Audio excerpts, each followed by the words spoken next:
Dès le début de cette assemblée, il ne nous a pas échappé le malaise que portaient les pasteurs des diocèses que nous sommes en rapport avec le vaccin contre le cancer du col de l'utérus et les autres infections génitales dans le cadre du programme élargi de la vaccination. Pour en avoir un jugement plus objectif,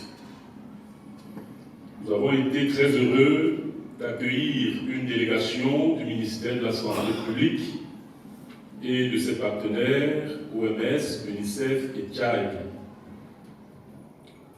Au terme de nos échanges et en tenant compte du travail que nous avons eu en amont avec d'autres experts,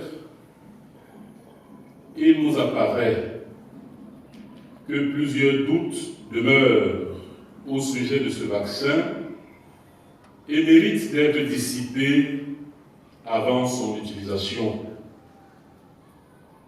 Et s'il devait être malgré tout utilisé, il conviendrait que les sujets visés et leurs parents aient connaissance du contenu précis qui le compose et de ses effets indésirables pour un consentement éclairé.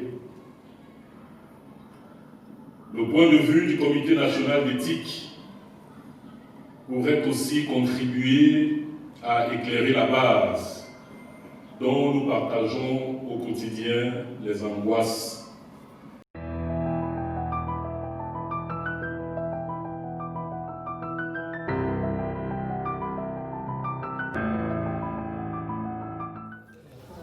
Alors la question des vaccins, nous avons des doutes. Nous avons des doutes et nous partons d'un principe logique. En cas de doute, il faut s'abstenir. Nous ne pouvons pas en dire plus. Nous avons des doutes. Nous pensons que des études doivent être plus approfondies. Le comité d'éthique doit se prononcer. Et ça, c'est pour assurer, n'est-ce pas, les populations qui se réfèrent à nous. Il faut que ce soit bien clair. Nous ne sommes pas là d'abord contre la vaccination. La vaccination est une très bonne chose en général. Mais pour ce vaccin-là, nous avons accueilli, venant de la base, et de façon très récurrente, n'est-ce pas, des angoisses, des crispations, des récriminations, n'est-ce pas, de nos populations. Et je pense que nous sommes tout à fait dans notre rôle de dire qu'il y a des doutes qui méritent, n'est-ce pas, d'être dissipés avant leur inoculation.